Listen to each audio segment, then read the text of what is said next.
राष्ट्रपति के अभिभाषण के साथ संसद का बजट सत्र शुरू। राष्ट्रपति ने पिछले 10 वर्षों में सरकार द्वारा किए गए कार्यों की सराहना की। केंद्रीय वित्त मंत्री कल पेश करेंगी अंतरिम बजट। जमीन घोटाला मामले में मुख्यमंत्री हेमंत सोरेन से आज हो रही है पूछताछ। ईडी के अधिकारी करीब 1 बजे पहुंचे सीएम आवास, सुरक्षा के पुख्ता इंतजाम। रांची में हुई Bharatiya Janata party joining committee की प्रदेश स्तरीय बैठक। प्रदेश अध्यक्ष बाबूलाल मरांडी, संगठन महामंत्री समेत पार्टी के कई वरिष्ठ नेता हुए शामिल। और रांची के खेलगांव में अंडर 14 बालक बालिका वर्ग खो खो प्रतियोगिता की शुरुआत। बालक वर्ग में झारखंड और बिहार के बीच मुकाबले से हुई शुरुआत।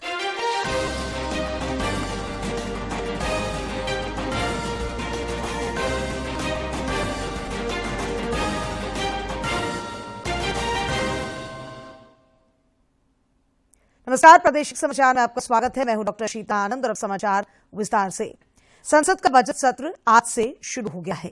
केंद्रीय वित्त मंत्री निर्मला सीतारमण सदन में कल अंतरिम बजट पेश करेंगी। इससे पूर्व आज संसद के दोनों सदनों को संयुक्त रूप से संबोधित करते हुए राष्ट्रपति द्रौपदी मुर्मू ने पिछले 10 वर्षों में सरकार द्वारा किए गए कार्यों की सराहना की। उन्होंने कहा कि सरकार का मानना है कि विकसित भारत की विशाल संरचना 4 मजबूत स्तंभों पर आधारित होगी। सामर्थ्य बढ़ाने के लिए मेरी सरकार हर स्तर पर काम कर रही है। इस वर्ष की गणतंत्र दिवस परेड भी नारी शक्ति के लिए समर्पित थी। इस परेड में दुनिया ने हमारी बेटियों के सामर्थ्य की झलक देखी। मेरी सरकार ने जल, स्थल, नभ और अंतरिक्ष हर तरफ बेटियों की भूमिका का विस्तार किया है। हम सब जानते हैं कि महिलाओं के लिए आर्थिक स्वतंत्रता के क्या मायने हैं। मेरी सरकार ने महिलाओं की आर्थिक भागीदारी बढ़ाने के लिए निरंतर प्रयास किए हैं। आज लगभग 10 करोड़ महिलाएं स्वयं सहायता समूह से जुड़ चुके हैं। इन समूहों को 8 लाख करोड़ रुपया बैंक लोन और 40,000 करोड़ रुपया की आर्थिक सहायता दी गई है। इससे पहले संसद परिसर में प्रधानमंत्री नरेंद्र मोदी ने कहा कि ये बजट सत्र सभी सांसदों के लिए सकारात्मक पदचिन्ह छोड़ने का एक अवसर है। उन्होंने देश में महिला सशक्तिकरण की भी सराहना की। बजट सत्र का आरंभ हो रहा है तब राष्ट्रपति द्रौपदी मुर्मू जी का मार्गदर्शन और कल निर्मला सीतारमण जी के द्वारा इंटरिम बजट एक प्रकार से ये नारी शक्ति के साक्षात्कार का पर्व है। कल केंद्रीय वित्त मंत्री निर्मला सीतारमण अंतरिम बजट पेश करेंगी। इस अंतरिम बजट से लोगों को कई उम्मीदें हैं। हमें खुशी है सरकार किसानों के लिए अच्छा करेगी। हर बार जब भी यहाँ बजट आता है तो किसानों को कई तरीके की सौगातें मिलती है। उम्मीद है कि मोदी जी किसानों के लिए अच्छा करेंगे कुछ। और जैसा कि बीजेपी के मैनिफेस्टो में भी था कि किसान सम्मान निधि जो पहले 6,000 हर साल हुआ करती थी वो अभी 12,000 करेंगे, ऐसे मेरे को उम्मीद है। जो सौर ऊर्जा को यूनिट बढ़ता है पीएम मोदी की तरफ से और केंद्रीय गवर्नमेंट की तरफ से, वो जो बजट बढ़ाया तो हमें छोटे किसानों के लिए अच्छा होगा, क्योंकि दुर्गम भाग में बिजली कभी भी नहीं, कभी कभी आती है, रात को आती है। इसलिए हमें वो बजट में सौर ऊर्जा का यूनिट बढ़ाया तो अच्छा होगा।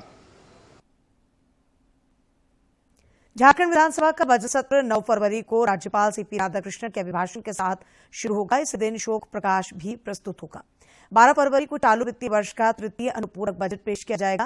विधानसभा में वर्ष 2024-25 का बजट 16 फरवरी को पेश होगा। राज्य में बजट को लेकर तैयारियां शुरू कर दी गई हैं।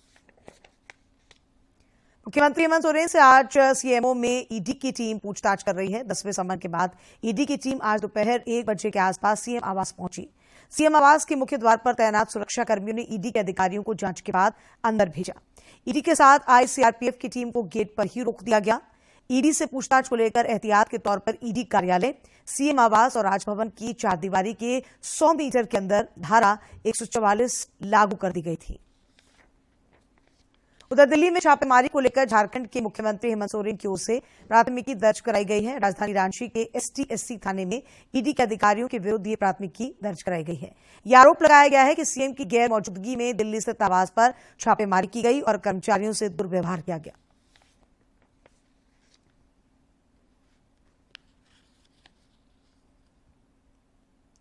इधर भाजपा ने झामुमो में आपसी कलह पर कटाक्ष किया है।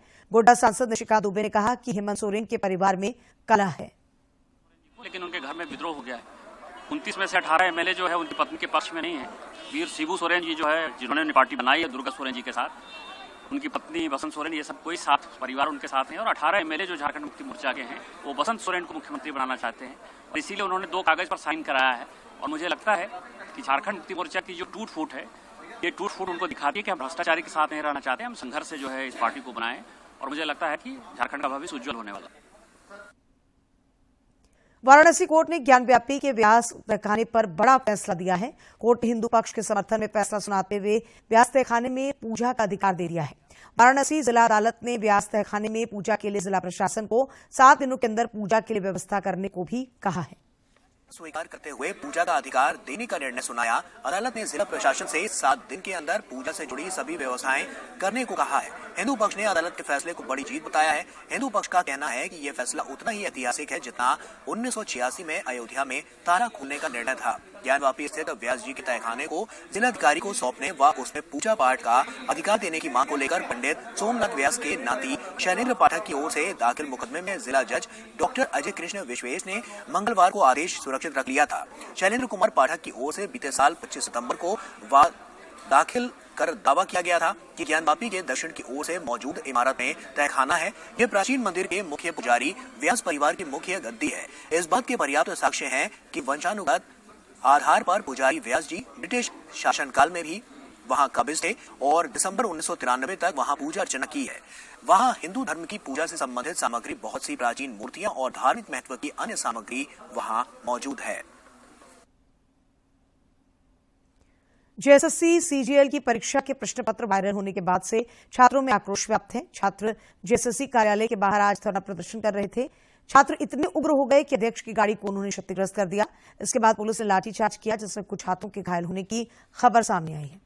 भाजपा प्रदेश कार्यालय में आज ज्वाइनिंग कमेटी की प्रदेश स्तरीय बैठक हुई। बैठक में प्रदेश अध्यक्ष बाबूलाल मरांडी, संगठन मंत्री कर्मवीर सिंह, ज्वाइनिंग कमेटी के अध्यक्ष रविंद्र राय सहित हर जिले के 3 कार्यकर्ता शामिल हुए। बैठक के बारे में जानकारी देते हुए बोकारो विधायक वीरंची नारायण ने कहा कि प्रधानमंत्री नरेंद्र मोदी से प्रभावित होकर बड़ी संख्या में प्रबुद्ध लोग पार्टी से जुड़ना चाह रहे हैं। पार्टी उनके स्वागत के लिए तैयार है।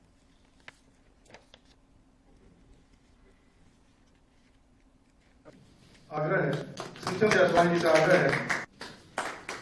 संख्या में लोग भारतीय जनता पार्टी में जुड़ना चाह रहे हैं और ऐसे लोग जो समाज के विभिन्न क्षेत्रों के प्रबुद्ध लोग हैं, जो डॉक्टर्स हैं, इंजीनियर्स हैं, वकील हैं, बुद्धिजीवी हैं, इतिहासकार हैं, शिक्षाविद हैं, खिलाड़ी हैं, ऐसे लोगों को ज्वाइन कराना, उनका स्वागत करना पार्टी का कर्तव्य बनता है। जो लोग स्वेच्छा से भारतीय जनता पार्टी में आना चाह रहे हैं, मोदी जी की नीतियों से प्रभावित होकर, मोदी जी के कार्यों से प्रभावित होकर, भारतीय जनता पार्टी की सोच से प्रभावित होकर, उसी को लेकर आज यहाँ बैठक है।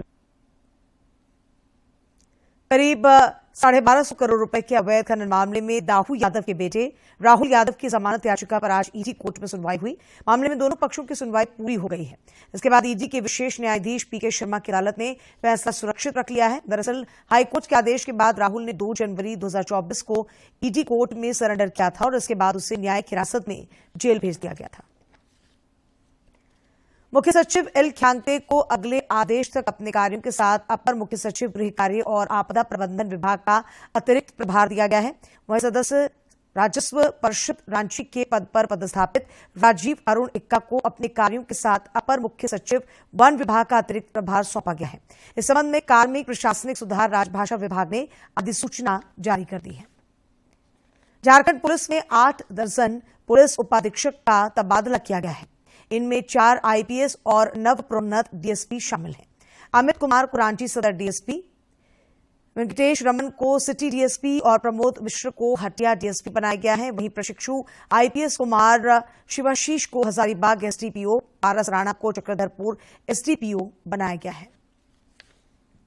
विकसित भारत संकल्प यात्रा के तहत रथ दुमका जिले के रामगढ़ प्रखंड की महूलबना पंचायत पहुंचा, जहां बड़ी संख्या में ग्रामीणों ने रथ का गर्मजोशी से स्वागत किया और इस अवसर पर ग्रामीणों ने प्रधानमंत्री के संदेशों को सुना और 2047 तक विकसित भारत बनाने का संकल्प भी लिया। विकसित भारत संकल्प यात्रा दुमका जिले के रामगढ़ प्रखंड की महूलबना पंचायत पहुंचने पर यहां के ग्रामीण, खासकर महिलाएं काफी खुश नजर आईं। महिलाओं ने न केवल प्रधानमंत्री का संदेश सुना बल्कि अपने अनुभव भी साझा किए। प्रधानमंत्री फायदा है, पहले था। इस दौरान ग्रामीणों ने बताया कि प्रधानमंत्री के पहल और केंद्र सरकार की योजनाओं का उनके जीवन पर खासा असर पड़ा है। इन योजनाओं के जरिए पूरा गांव आर्थिक स्वावलंबन की दिशा में आगे बढ़ रहा है।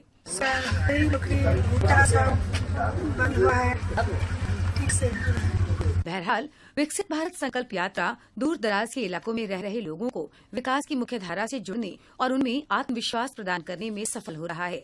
साथ ही 2047 तक विकसित भारत का निर्माण करने में उनकी भूमिका सुनिश्चित करने और कर्तव्यों को निभाने के प्रति उन्हें सजग बना रहा है। दुमका से आर.के. नीरद की रिपोर्ट। राज्य सरकार ने 10 जिलों के लगभग 121 पर्यटक महत्व वाले स्थलों को पर्यटक स्थल के रूप में घोषित किया है। इन स्थलों में रांची का बड़ा तालाब सहित देवघर, दुमका के स्थल भी शामिल हैं। पर्यटन विभाग ने इस संबंध में अधिसूचना जारी की है और अब इन्हें विकसित करने का काम किया जाएगा। दूरदर्शन केंद्र रांची से कई दशकों तक अपनी सेवा देने के बाद 4 कर्मी आज सेवानिवृत्त हुए। सहायक अभियंता विद्यासागर प्रसाद सिन्हा ने 33 वर्ष, कैमरामैन नंद कुमार ने 37 वर्ष, E.A. मार्टिन तिर्की ने 36 वर्ष और N.K. दास टेक्नीशियन ने 34 वर्ष तक दूरदर्शन को अपनी सेवा दी। दूरदर्शन केंद्र में विदाई समारोह का आयोजन किया गया। इस दौरान केंद्र प्रमुख R.K. राव समेत तमाम अधिकारियों और कर्मचारियों ने उनके उज्जवल, सुखद और स्वस्थ जीवन की कामना की। शिक्षाविद जय गोविंद पाठक भी आज करीब 36 वर्षों तक सेवा देने के बाद झारखंड शिक्षा विभाग से सेवानिवृत्त हो गए। इन्होंने कई पाठ्य पुस्तकों में भी अपने लेखन का योगदान दिया है। वे शिक्षक प्रशिक्षण कार्य से भी जुड़े रहे हैं।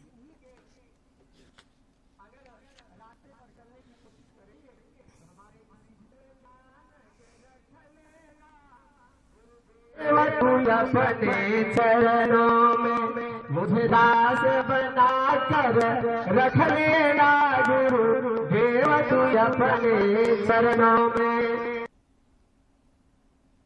और अब देखते हैं जिलों की खबरें फटाफट अंदाज में।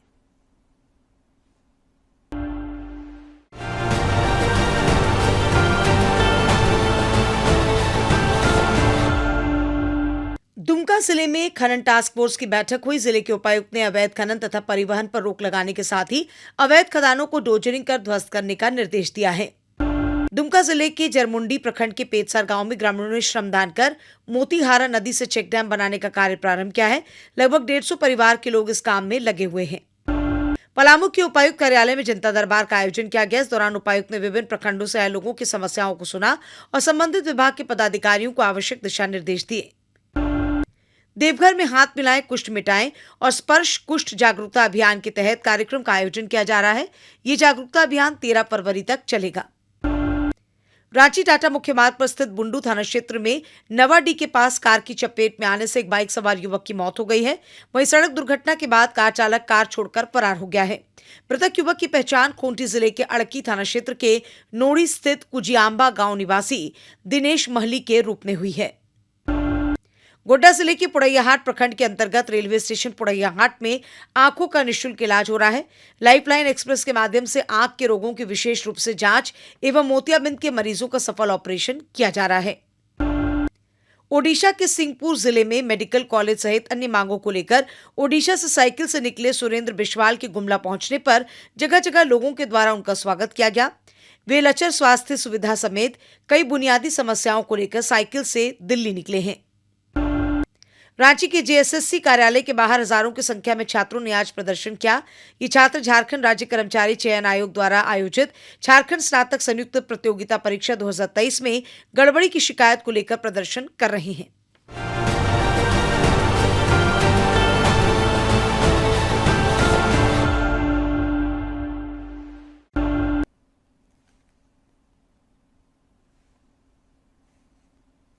रांची के खेगांव में अंडर 14 बालक बालिका वर्ग खो-खो प्रतियोगिता के आज से शुरुआत हुई। बालक वर्ग में झारखंड और बिहार के बीच मुकाबले से स्पर्धा का रोमांचक आगाज हुआ।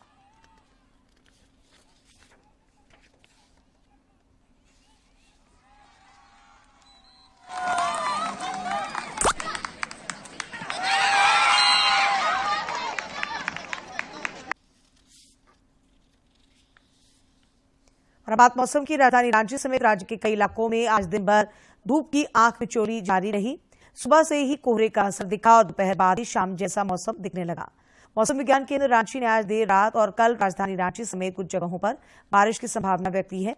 मौसम के मिजाज बदलने से लोगों को ठंड से भी राहत मिली है। आज के दिन के ऐतिहासिक और महत्वपूर्ण घटनाओं पर अब एक नजर।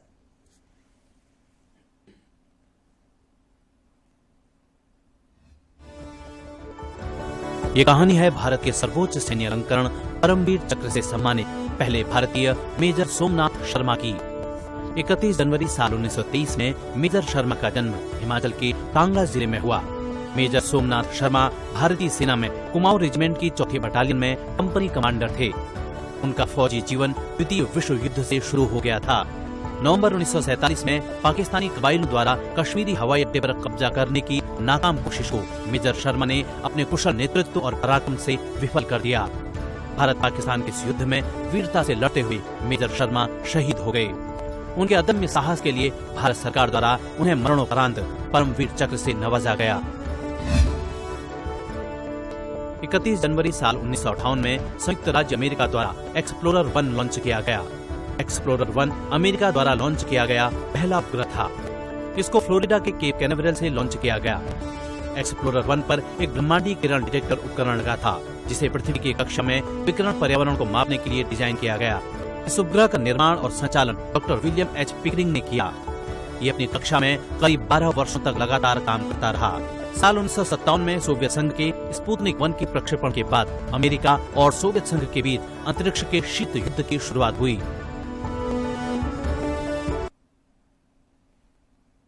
घाव पर बार बार पट्टी बदलने से निजात देने के लिए एम्स दिल्ली और IIT दिल्ली ने एक मशीन विकसित की है।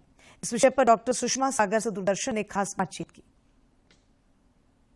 कि घाव पर हर दिन पट्टी बदलना पड़ता है, लेकिन एम्स ने एक ऐसा टेक्नोलॉजी बनाया है, एक डिवाइस बनाया है कि बार बार पट्टी बदलने की जरूरत नहीं होगी। हमारे साथ डॉक्टर सुषमा सागर हैं। मैम, ये किस तरह का डिवाइस है, कैसे काम करता है? बेसिकली क्या होता है कि हम लोग बड़े बड़े घावों में बड़े परेशान रहते थे कि बार बार जो है उन्हें पट्टियां बदलनी पड़ेंगी, घाव में रिसाव हो रहा है, गीला हो जाता था तो मरीज को भी अच्छा नहीं लगता था। तो ये एक मशीन है, इसको नेगेटिव प्रेशर वुंड थेरेपी कहते हैं।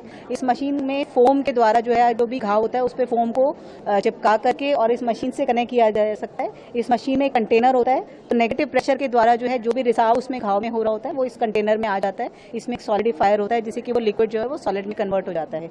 इस मशीन को आप 4 से 5 दिन तक बड़े घावों पे लगा के छोड़ सकते हैं, जिससे कि जो है बार बार एक तो पट्टी बदलने की जरूरत नहीं पड़ती है और दूसरा क्रॉस इन्फेक्शन का डर जो है वो खत्म हो जाता है। और स्टडीज में हमारी अपनी स्टडी में ये देखा गया है कि अगर हम इस मशीन के द्वारा किसी घाव को छोटा करने की कोशिश करते हैं तो उसमें जो बैक्टीरिया का लोड होता है, जो इन्फेक्शन का लोड है वो भी कम हो जाता है, जल्दी ठीक होता है, जल्दी ठीक हो जाता है जी। और क्या कोई घर में भी इसको यूज कर सकते हैं? ये जो मशीन है ये मोबाइल मशीन है, तो कई बार ये कि पेशेंट के जो रिश्तेदार हैं वो अस्पताल में नहीं उनको भर्ती रखना चाहते तो घर में भी होम बेस्ड के तौर पे भी इस मशीन का इस्तेमाल किया जा सकता है। ये बैटरी ऑपरेटेड है, 6 से 8 घंटे इसकी बैटरी लाइफ है, तो आपको किसी पॉइंट पे चार्जिंग पे हर समय लगा के रखने की जरूरत नहीं है। और जब 4-5 दिन हो जाए तो आप वापस अस्पताल में आके इसको चेंज करा सकते हैं या फिर इसके टेक्नीशियंस होते हैं वो घर पे भी जाके इसको बदल सकते हैं। क्या IIT के साथ ये कोलैबोरेशन? हाँ, हमारे एम्स में एक है school of international bio design, तो उसमें एम्स और IIT के कोलैबोरेशन से वो डिपार्टमेंट बनाया गया था। उसमें जो है स्टूडेंट्स आते हैं, फेलोज आते हैं जिनका मेडिकल या टेक्निकल बैकग्राउंड होता है या बायोमेडिकल बैकग्राउंड होता है। जैसे हमारे साथ ये स्टूडेंट्स हैं जिन लोगों ने ये मशीन डेवलप की है, तो ये स्टूडेंट्स वहाँ पे रहते हैं, उनको एम्स प्लेटफॉर्म प्रदान करता है, IIT उनको टेक्नोलॉजिकल सपोर्ट प्रोवाइड करता है और उसके बाद फिर ये प्रोटोटाइप बनाता है और फिर मशीन को डेवलप करके वेरियस लेवल पे ले जाते हैं। फंडिंग एजेंसीज हैं, ICMR है, DSC है, बायरेक है, उनके थ्रू फंड्स लेते हैं और फिर मशीन को डेवलप करते हैं। अच्छा, किस तरह के आप लोगों के दिमाग में है कि ये मशीन बनानी चाहिए, क्योंकि लोगों को बहुत जरूरत है? हम लोग जब वो school of international bio design में फेलोशिप किए तो हम मैम से मिले तो हमने देखा कि वुंड्स बहुत बड़ा प्रॉब्लम है, थोड़ा सा अंडर निगलेक्टेड भी है। तो हमने मैम के साथ डिस्कशन किया, पेशेंट्स को ऑब्जर्व किया, प्रोसीजर्स ऑब्जर्व किए, तो हम सबने ब्रेनस्टॉर्म किया। Then we came up with this idea कि ऐसा तरह का मशीन बनाते हैं, इंडिया में ही बनना चाहिए, और फिर डेवलप किया, टेस्ट किया और सारे सर्टिफिकेट्स इसके। कितने दिन में बन गए? इसको हमें रिसर्च करने में 3 साल लगा, उसके बाद हमने क्लिनिकल स्टडी किया और इसके अभी हमारे पास इसको मैन्युफैक्चर करने का लाइसेंस है। तो इस तरह से भारत जो है टेक्नोलॉजी के क्षेत्र में और जो चिकित्सा उपकरण है उसके क्षेत्र में धीरे धीरे आत्मनिर्भर बन रहा है, क्योंकि इस तरह की डिवाइस विदेशों से पहले मंगानी पड़ती थी। कैमरामैन मोंटी के साथ Nitin Singh, DD news, AIIMS. और अंत में मुख्य समाचार एक बार फिर। राष्ट्रपति के अभिभाषण के साथ संसद का बजट सत्र शुरू। राष्ट्रपति ने पिछले 10 वर्षों में सरकार द्वारा किए गए कार्यों की सराहना की। केंद्रीय वित्त मंत्री कल पेश करेंगे अंतरिम बजट। जमीन घोटाला मामले में मुख्यमंत्री हेमंत सोरेन से आज हो रही पूछताछ। ईडी के अधिकारी करीब 1 बजे पहुंचे सीएम आवास, सुरक्षा के पुख्ता इंतजाम। रांची में हुई Bharatiya Janata party joining committee की प्रदेश स्तरीय बैठक। प्रदेश अध्यक्ष बाबूलाल मरांडी, संगठन महामंत्री समेत पार्टी के कई वरिष्ठ नेता हुए शामिल। और रांची के खेलगांव में अंडर 14 बालक बालिका वर्ग खो खो प्रतियोगिता की शुरुआत। बालक वर्ग में झारखंड और बिहार के बीच मुकाबले से हुई शुरू।